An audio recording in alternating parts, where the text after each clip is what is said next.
Alive and alert on the north side of the dirt. It is your man D Real coming at you with another Be Real with D Real, where edutainment explains it.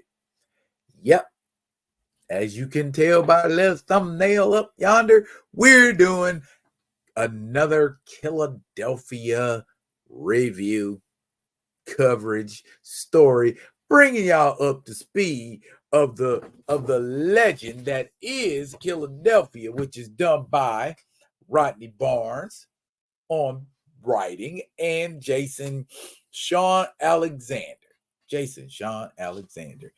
Still digging that funky noir style. Now, as we last left you, James Sangster Jr. roughly found out there were vampires in Philadelphia and found out his daddy, his father, James Sangster Sr., was one of them. Now, before we go any deeper, let's do what we need to do so we can do what we want to do. Comment, like, subscribe, and share the Be Real with D Real page so that when new material comes out, you get it. If you're digging what a brother shoveling, put some dirt in my bucket. Comment, like, subscribe, and share. How come? Because edutainment is what I do. And what I do, be edutaining on Philadelphia. Issue number 2. There's your really creepy looking cover. And you're going to find out most of the covers of Philadelphia. Yeah, it's called Being a Fan of Horror.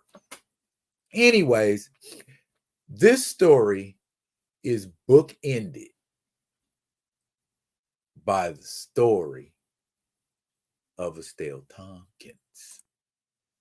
Estelle Tompkins came to Philly in 1968. She grew up in a small town outside of Baltimore. She made some bad decisions. She ended up having a child, and that child ended up getting hooked on narcotics, and that child ended up having a child, and that child ended up coming up missing. Now, here's Estelle in a hospital dying of cancer and in pain, and she doesn't like it. And who comes in through the window?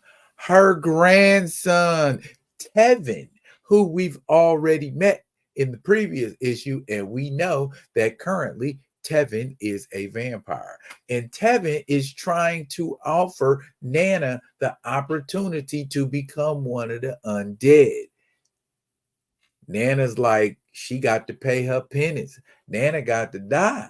And she knows it. And she don't want to be no abomination, is how she puts it.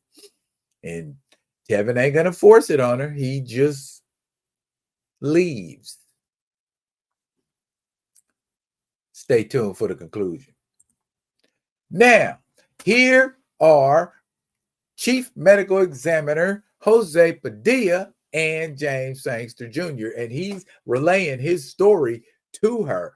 My daddy, your ex-partner, is a vampire, and he at my crib right now. I don't believe you. Come see. I bet I'm going to give you a half hour. Oh, and by the way, girl, what do you do with the dead people's blood? Nice thinking, Junior. There you go. Daddy is having shots of blood while they are basically just marveling at the fact that he is one of the undead. But here, Miss Padilla asks the more important question. Will you hurt us? Because I know that's what I'm asking. If I'm sitting in front of a vampire, I don't care if it's related to me or not. Are you going to hurt me? And his response was, I smell your blood and I want it, but I think I can't control it. So strong-willed people don't just go, all nutso and Fright Night because they can't control it. And he lets them know, among other things, thanks to both juniors, they now know John Adams, the second president of the United States, is patient zero when it comes to the vampirism that is currently running wild in Philadelphia. And so somebody gonna have to do something about it. And since they're the only ones that know, guess it's them. But before they do, Pop's like, hey, Give me another hit of that blood, kid. I likes that. I likes that a lot, man. That's funny. That there's funny.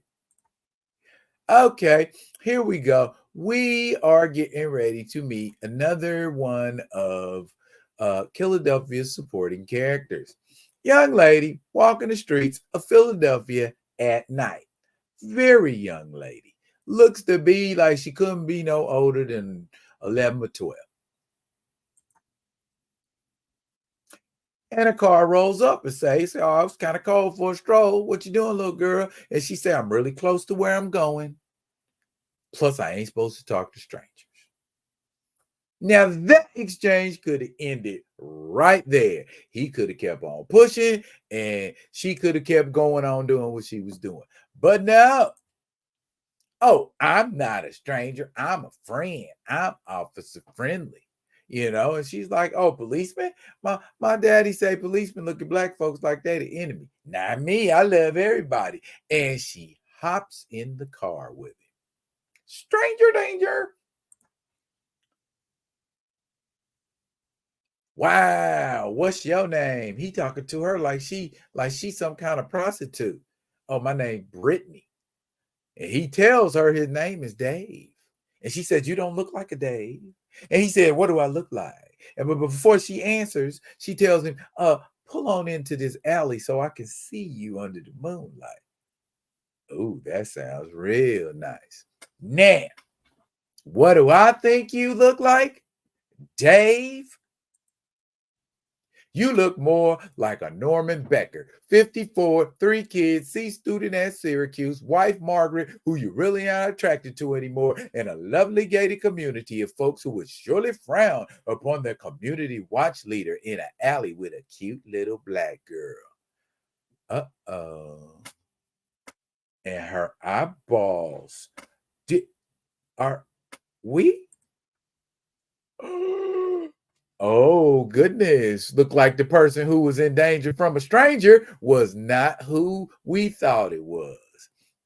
She got a gang of vampires waiting in the alley, and they snatch my man up out the car. And she says it's better than death.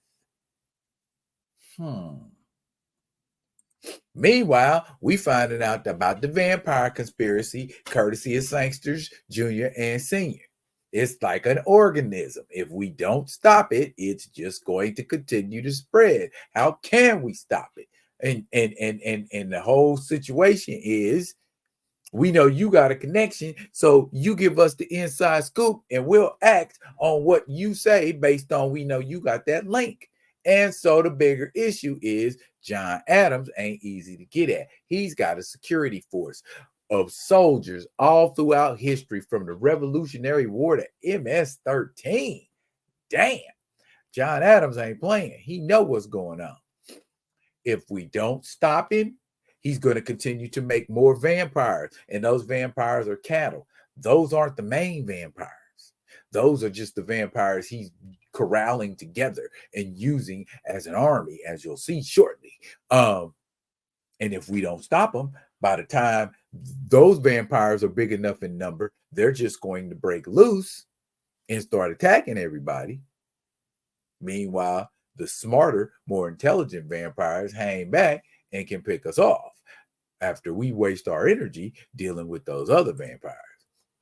So, who's gonna do something about it? Us. We're gonna be vampire hunters. And he's letting them know all that pistol stuff ain't gonna work. Natural ingredients seem to harm them, wood and fire, particularly. So, that's a connection for James Adams. So, we know we're gonna have to get started using those kinds of things to murder vampires. Meanwhile, Naughty Norman is hanging from a spit like some rotisserie chicken, getting ready to meet his fate under the gaze of hungry vampires. And there's Brittany down there with him, letting him know you was a bad boy, Norman. And Norman is begging and pleading and pissing his pants and everything else that's going on. But Brittany is giving him hell. She's teasing him. Oh, too bad. Nah, nah, nah, nah, nah. You getting ready to get sucked up. The prospect of death is scary enough without your petty torments, Brittany. And here comes President John Adams looking like Joe Pantoliano from The Matrix, looking like Cypher. Don't he look like Cypher? He does. Okay. And they are learning to show mercy because they might want this cop in their number. Otherwise, he becomes one of these guys, the rank and file that I told you about earlier. And they ain't 8 in 2 weeks, according to Tevin, who happens to be on the scene as well. And so they're like, oh, turn them loose, turn them loose, turn them loose. Now, don't turn them loose. This is what you can do. This is what you can do. You can join me and my merry band of patriots, or you can say no, and they will feast on you. What's safe? Wow, not much of a choice when you think about it, right? But goodness, oh, what happened there? Oh, I guess he don't get a choice. And Tevin ain't liking it. Food or death.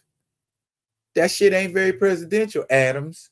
And the way Tevin talks to Adams is almost as if he begrudgingly almost don't respect him. You know, you can hear it.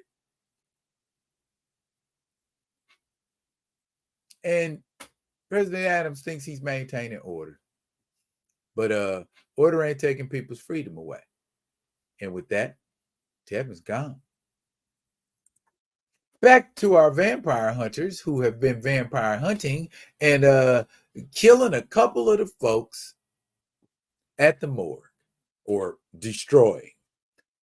How do we know who turned and who isn't? Stake them all. And now what we got to do? The refrigeration unit. Oh, remember the refrigeration unit last issue was making all of that noise? Bang, bang, pop, pop, pow, pow. They getting ready to go in there? Well, maybe with Sangster Sr. at the helm, it might be a better. Ooh, they're up. Problems. Not looking so good for our junior vampire hunters. Uh-oh, what's happening here? This is the hospital, Temple University Medical Center, where Estelle Tompkins was. And as we can see, she's just expired. Nurse put the sheet on her. In comes Tevin. The world did you wrong, Grandma. But best believe they gonna feel that shit. Each and every one of them MFs is gonna know your name. They are gonna know your name. Now, it is from these twisted beginnings that oftentimes some of the greatest villains of all time are birthed. Stay tuned. We are going to see a lot more of young Tevin Tompkins, as well as junior and senior Sangster, as we dive deeper into this crazy world that is known as Philadelphia. What are y'all thinking? Are y'all enjoying Philadelphia? Drop it in the comments. That's it for now, y'all. But fret not, I'll be coming at you with another one of the Muslims. And until I do, y'all be good. Be good to each other.